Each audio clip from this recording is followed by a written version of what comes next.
America, Israel ಮತ್ತು Iran ನಡುವೆ ಕಳೆದ ಕೆಲವು ದಿನಗಳಿಂದ ಏನು ಯುದ್ಧ ನಡೀತಾ ಇದೆ. ಇದರ ಪರಿಣಾಮ ಅಂತಾರಾಷ್ಟ್ರೀಯ ಮಟ್ಟದಲ್ಲಿ ತೈಲ ಬೆಲೆ ಇವತ್ತು ಹೆಚ್ಚಾಗ್ತಾ ಇರುವಂಥದ್ದು. ಅಮೇರಿಕ, ಆಸ್ಟ್ರೇಲಿಯಾ, ಬೇರೆ ಬೇರೆ ದೇಶಗಳಲ್ಲಿ ಪೆಟ್ರೋಲ್ ಮತ್ತು ಡೀಸೆಲ್ ದರ 25% 35% ಜಾಸ್ತಿ ಆಗಿರುವಂಥದ್ದು. ಆದರೆ ನಮ್ಮ ದೇಶದಲ್ಲಿ ಪ್ರಧಾನಮಂತ್ರಿ ನರೇಂದ್ರ ಮೋದಿಜಿಯವರ ಒಂದು ನಿರ್ಧಾರದಿಂದ ಪೆಟ್ರೋಲ್ ಮೇಲೆ 10 ರೂಪಾಯಿ ಅಬಕಾರಿ ಸುಂಕವನ್ನು, ಎಕ್ಸೈಸ್ ಡ್ಯೂಟಿಯನ್ನು ಕಡಿಮೆ ಮಾಡಿರುವಂಥದ್ದು. ಡೀಸೆಲ್ ಮೇಲೂ ಕೂಡ 10 ರೂಪಾಯಿ ಎಕ್ಸೈಸ್ ಡ್ಯೂಟಿ ಕಡಿಮೆ ಮಾಡಿರುವಂಥದ್ದು. ಅಂದರೆ ಜನರ ಮೇಲೆ ಏನು ಹೊರೆ ಬೀಳಬೇಕಾಗಿತ್ತು ಅದನ್ನು ಕೇಂದ್ರ ಸರ್ಕಾರವೇ ಜವಾಬ್ದಾರಿಯನ್ನು ತೆಗೆದುಕೊಳ್ಳೋದ್ರ ಮುಖೇನ ನರೇಂದ್ರ ಮೋದಿಜಿಯವರು ಈ ದೇಶದ ಸಾಮಾನ್ಯ ಜನರ ಪರವಾಗಿ ಒಂದು ದೃಢ ನಿರ್ಧಾರವನ್ನು ತೆಗೆದುಕೊಂಡಿದ್ದಾರೆ. ಹಾಗಾಗಿ ಈ ಸಂದರ್ಭದಲ್ಲಿ ರಾಜ್ಯದ ಜನತೆಯ ಪರವಾಗಿ, ದೇಶದ ಜನತೆಯ ಪರವಾಗಿ ಹೆಮ್ಮೆಯ ಪ್ರಧಾನಮಂತ್ರಿ ನರೇಂದ್ರ ಮೋದಿಜಿಯವರಿಗೆ ಹಾಗೂ ಪೆಟ್ರೋಲಿಯಂ ಖಾತೆ ಸಚಿವರಿಗೂ ಕೂಡ ನಾನು ಈ ಸಂದರ್ಭದಲ್ಲಿ ಅಭಿನಂದನೆಯನ್ನು ಸಲ್ಲಿಸೋದಕ್ಕೆ ಇಚ್ಛಪಡ್ತೇನೆ. ನಮ್ಮ ರಾಜ್ಯದಲ್ಲಿ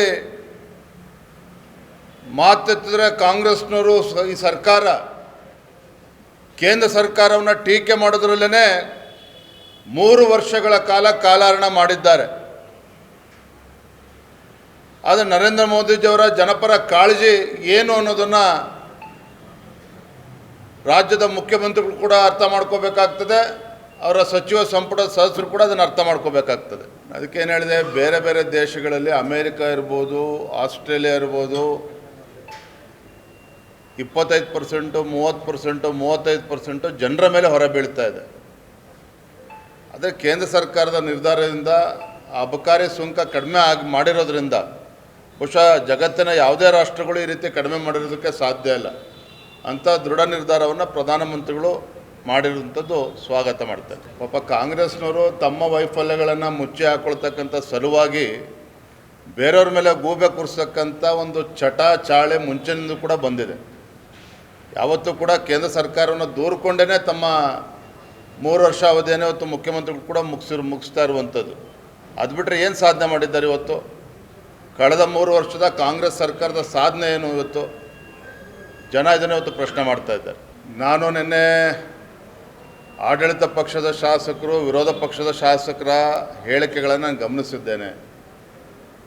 ವೈಯಕ್ತಿಕವಾಗಿ ನಾನು ಅದನ್ನು ಒಪ್ಪೋದಿಲ್ಲ, ಅವರ ಹೇಳಿಕೆಗಳನ್ನು. ಇವತ್ತು ರಾಜಕಾರಣಿಗಳು ಅಂತೇಳಿದರೆ ಜನಸಾಮಾನ್ಯರು ಯಾವ ರೀತಿ ನಮ್ಮನ್ನು ನೋಡ್ತಾರೆ ಅಂತಕ್ಕಂಥದ್ದು ದಿನನಿತ್ಯ ಪತ್ರಿಕೆಗಳಲ್ಲಿ, ಟಿವಿಗಳಲ್ಲಿ ನಾವು ನೋಡ್ತಾ ಇದ್ದೇವೆ.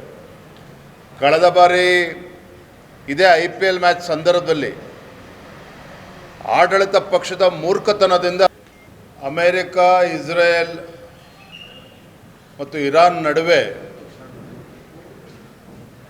ಕಳೆದ ಕೆಲವು ದಿನಗಳಿಂದ ಏನು ಯುದ್ಧ ನಡೀತಾ ಇದೆ.